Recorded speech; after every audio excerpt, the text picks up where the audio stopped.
The haunted doll. Everyone knows that dolls can be creepy, but there was something about this one that was especially unsettling. It had been sitting in the antique shop window for weeks, its glassy eyes staring out at passers-by. No one knew where the doll had come from or how old it was, but there was a strange aura around it, something that made people feel uneasy. One day, a young woman named Emily walked into the shop, drawn to the doll like a moth to a flame. She had always loved dolls, and there was something about this one that she found irresistible.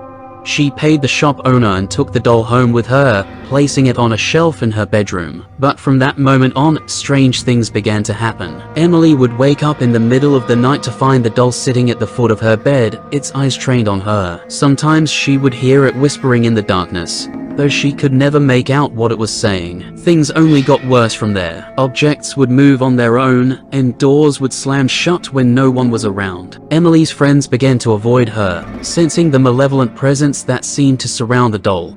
Emily knew that something was wrong, but she couldn't bring herself to get rid of the doll. She felt like it was watching her every move, and she was afraid of what would happen if she tried to get rid of it. As the days turned into weeks, Emily began to feel like she was losing her mind. She would see the doll moving out of the corner of her eye, or hear it calling her name when no one else was around. One night, Emily woke up to find the doll sitting on her chest, its hands wrapped around her throat. She tried to scream, but no sound would come out. In the end, it was Emily's roommate who found her, unconscious on the floor of her bedroom. The doll was lying next to her, its eyes still fixed on her lifeless body. The news of Emily's death quickly spread throughout the town, and people began to whisper about the haunted doll that had caused her demise. But despite the warnings, another unsuspecting victim was about to fall under the doll's spell. A few days after Emily's funeral, a young couple named Mike and Sarah visited the antique shop. Sarah had always been fascinated by dolls, and couldn't resist the allure of the haunted doll sitting in the window. Mike was skeptical, but he didn't want to disappoint his girlfriend. They took the doll home with them, but things quickly took a turn for the worse. Mark started having nightmares about the doll, and Sarah became obsessed with it, spending all her time staring into its glassy eyes. One night, Mark woke up to find Sarah sitting on the floor, her eyes locked on the doll. She was muttering to herself, but he couldn't make out what she was saying. Suddenly, the doll's head turned towards him, its glassy eyes boring into his soul. Mark tried to move, but he was frozen in place, unable to look away from the doll's terrifying gaze. The doll began to move towards him, its tiny feet scuttling across the floor. Mark could hear its high-pitched laughter ringing in his ears as it crawled closer and closer. Just as he thought it was about to pounce on him, the doll stopped and turned towards Sarah. It climbed onto her lap and nestled into her chest, as if nothing had happened. From that moment on, Sarah became even more obsessed with the doll. She would spend hours talking to it, her voice taking on a high-pitched childlike tone. Mark tried to convince her to get rid of the doll, but she refused. She was convinced that the doll was her friend and that it would never hurt her. But one night, as they slept, the doll climbed out of Sarah's arms and made its way towards the door. It pushed it open with its tiny hands and disappeared into the darkness. Mark woke up the next morning to find Sarah gone and the doll sitting on the bed beside him. He knew that something was terribly wrong and that he had to find his girlfriend before it was too late.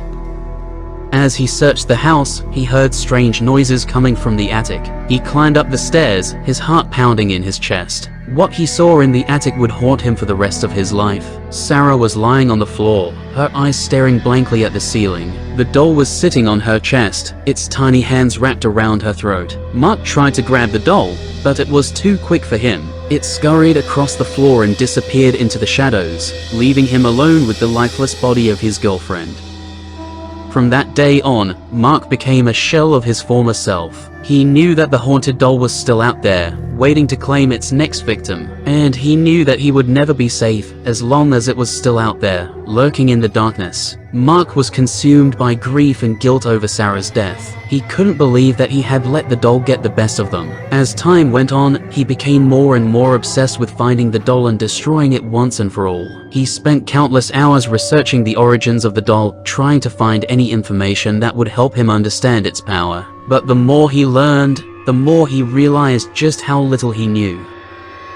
One night, Mark heard a strange noise coming from the closet in his bedroom. He cautiously approached it, his heart pounding in his chest. When he opened the door, he was horrified to find the doll sitting on a shelf, its glassy eyes staring back at him. Mark tried to grab the doll, but it was like it was glued to the shelf. He tried to pull it off, but it wouldn't budge. Suddenly, he felt a cold breath on the back of his neck. He turned around, but no one was there. That's when he realized that the doll wasn't the only thing haunting him. He was being tormented by the same malevolent spirit that had possessed the doll.